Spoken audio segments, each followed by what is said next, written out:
All right, guys, thanks for joining us. Corbin, you want to start us off? Yeah, thanks, Jeff. Al, first, congrats on the new contract.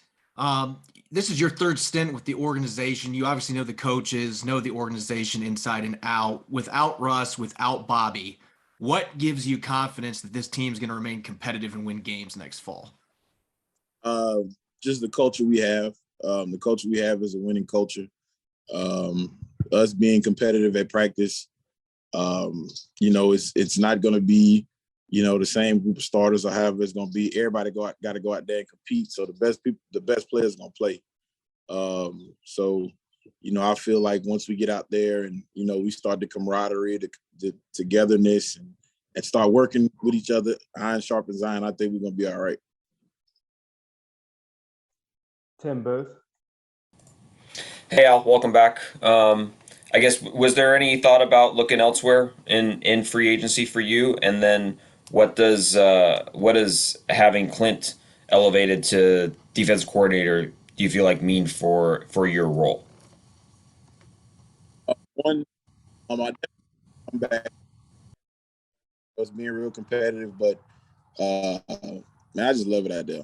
So it came down to just, me being where I wanted to be, and I wanted to be back in Seattle. So it worked out. It was real quick. And then kind of where we got to where the numbers were where they were, I was just like, look, man, I'm good. I don't need no more.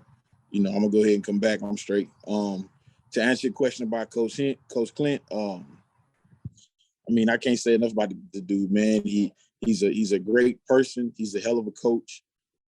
He's not a hard-headed coach. He's always up for suggestions, what we see, what we feel. Like I said, his favorite term is, a lot of times you got to go past coaching. I can always coach you to be in certain spots, but after a while, the coaching will go out the window and you got to play. And that's what I love about him. It's not like, you get a lot of these robot coaches where they like, it's going to happen this way. You're going to do it this way. And then you're like, it didn't happen. And they just kind of look at you like, I don't know. So I think that's a plus. Michael Sean.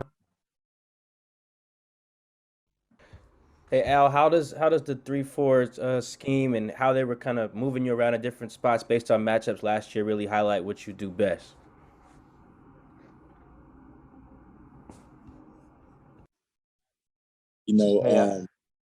Time that I get to play over the center, I'm always smiling.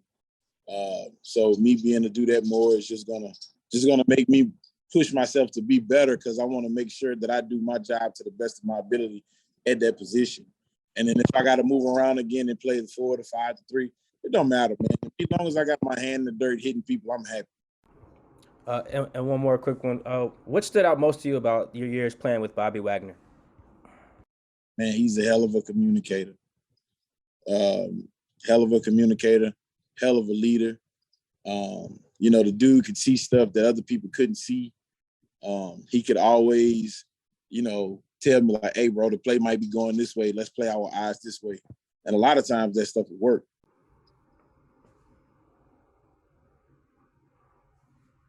Hell of a, I would go in early just to be able to sit down and talk with him.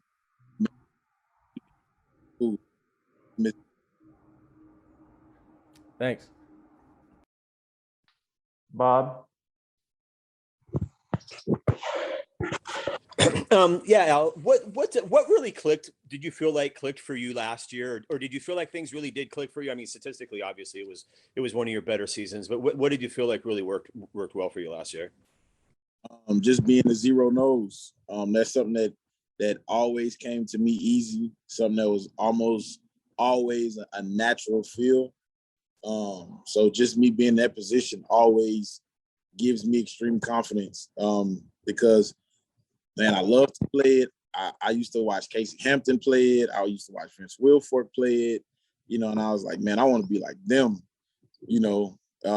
similar body types. I'm a little bit taller than those guys were, and, but man, I love that position. Masvida. Yeah. Hey, Al, going back to your earlier comment, I think you said in negotiations, you said price was right and you didn't need any more. At this stage in your career, what is it about that you're out there for? Is about for me is to chase the ultimate goal, and that's winning the Super Bowl. You don't play this game for as long as I play in it just for the money. Obviously, I did what I had to do. I was smart with my stuff, so we're okay. But I want to win. As simple as that. And I felt like the Seattle Seahawks, they lost some key pieces, but before Bobby and Russ, they were kind of doing their thing, but it was a collective group. And I think that, us having a collective group of men that's willing to work towards that common goal, we can get that done. And a quick follow-up, what is it going to take for an effective pass rush this season in your I think the thing that was lacking from us last year is just the fact that, we had so many guys that, pass rush is basically an art. And, a lot of times it's about knowing who you're rushing with, how they rush, so you can best complement each other.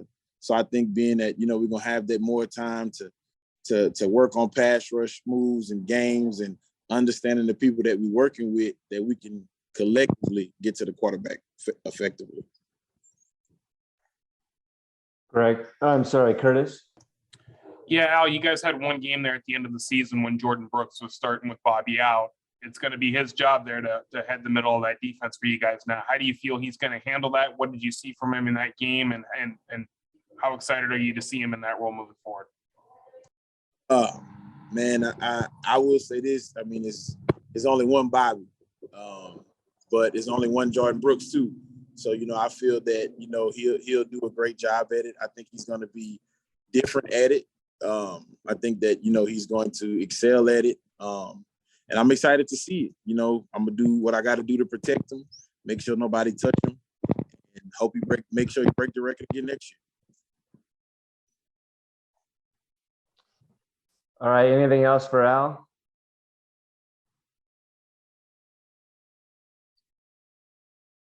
All right, thanks to everyone. Thanks, Al. Problem to y'all.